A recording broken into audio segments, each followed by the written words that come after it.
Cole Palmer and Julian Alvarez are exploding onto the European football scene in their own distinct ways. Both are contributing significantly to their team's success and fueling dreams of major titles this season. Coincidentally, while the two are enjoying some of the happiest days of their careers, their former club, Manchester City, is enduring one of its toughest spells since Pep Guardiola's arrival in England 8 years ago. This has led to a flurry of what-ifs surrounding all three parties. Many Manchester City fans are wondering, if the club hadn't sold the pair, would they be struggling so much now? From October 31st to December 1st, a period of over a month, City failed to win any of their 7 matches, suffering 6 defeats. This is the club's worst run in nearly 2 decades.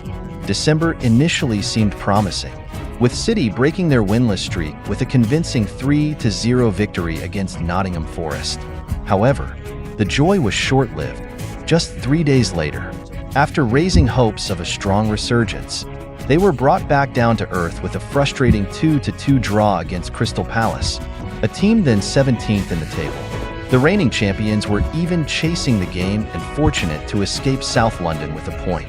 This string of dropped points, though early in the season, suggests a challenging title defense for Man City, who now trail league leaders Liverpool by 8 points. With a game in hand, City holds the unique record of 4 consecutive Premier League titles. But all dynasties eventually crumble, and the Etihad club is not immune to this inevitable cycle. Even Pep himself acknowledges that his team must endure and overcome this turbulent period if they are to compete for major honors. Following the Palace draw, City is indeed enduring criticism for their subpar performances, enduring an injury-ravaged squad, and, most importantly, enduring a decline in their quality of play compared to previous years. Stalwarts like Kevin De Bruyne, John Stones, and Kyle Walker have seen a dip in form, while younger players like Phil Foden, Matheus Nunes, James McAtee, and Rico Lewis haven't yet matured into consistent leaders. Foden's struggles are particularly concerning. Last season's Premier League Young Player of the Year has alarmingly disappeared. After 10 matches, the 24-year-old midfielder is yet to score in the 2023-2024 campaign, a stark contrast to his 19 goals and 8 assists the previous season. This dramatic drop in form has drawn ridicule from various media outlets, with a widely circulated image from Sky Sports comparing Foden's statistics to those of Manchester United's Antony, a player often considered a figure of fun on social media. Seeing their future star mocked and compared to Antony is undoubtedly disheartening for City fans, especially when a former player and Foden's contemporary, Cole Palmer, is being likened to Lionel Messi after his explosive performance against Tottenham Hotspur. Last summer, Man City agreed to sell Palmer to Chelsea for £42 million in the final days of the transfer window. At the time, most City fans were satisfied with the deal, having offloaded a player deemed surplus to requirements while receiving a substantial fee. But Chelsea has acquired a gem of immeasurable value. Palmer's brilliance has been a talking point since his arrival at Stamford Bridge, despite Chelsea finishing 6th in the 2023-2024 season. Palmer shone brightly, directly contributing to 33 goals in 33 Premier League appearances and earning the Young Player of the Year award. This season, Palmer has further silenced his doubters. In just 15 Premier League appearances, the 22-year-old has been directly involved in 17 goals for Chelsea. His recent performance against Tottenham prompted Premier League analyst Alex to compare him to Messi, suggesting he possesses the magic to transform a team's fortunes. Palmer's excellence transcends statistics. It's his adaptability to Enzo Maresca's tactical demands that sets him apart. Last season, under Pochettino, Palmer primarily operated as a right winger, tasked with stretching defenses and cutting inside. This season, Maresca has deployed him as a number 10, the creative hub supplying the front three. Regardless of his role, Palmer remains indispensable to Chelsea's system. Watching him glide past Tottenham players, dismantling their defense before assisting Enzo Fernandez's goal, surely leaves some City fans wishing the £42 million transfer never happened. They might be imagining Palmer's magic replacing the fading brilliance of Foden and Ilkay Gundogan. However, City's problems aren't confined to midfield. Up front, Erling Haaland's early season explosion of goals has plateaued.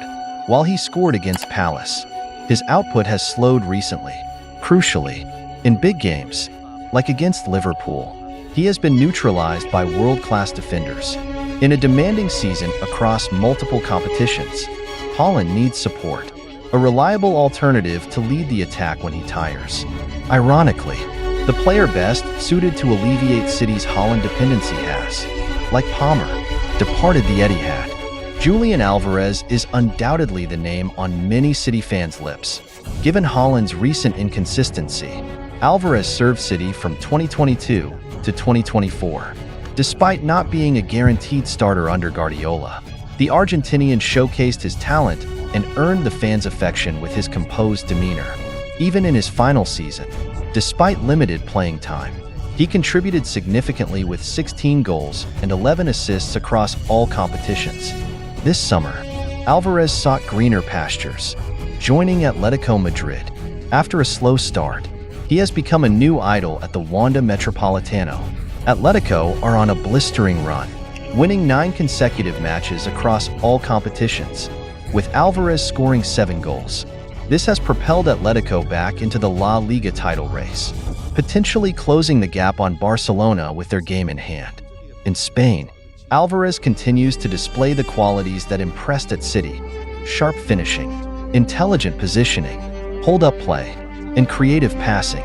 He even appears more well-rounded and contributes more to the team than a traditional number 9 like Haaland. The simultaneous flourishing of Palmer and Alvarez after their departures might sting Guardiola slightly, but would he regret selling them? Likely not. Financially, the deals generated over £100 million in profit, having invested around £20 million. Furthermore, Guardiola led City to an unprecedented 4 consecutive Premier League titles without Palmer. City's current slump is undeniable, but every team experiences dips after reaching a peak. With Guardiola's tactical acumen and foresight, Etihad will likely produce new Palmers and Alvarezes to restore the club's trajectory. City is lagging, but dwelling on the past is futile. Now, more than ever, City fans must support their team, share in the struggles, trust Pep's ingenuity, and await the day their team reclaims its throne as kings of English football.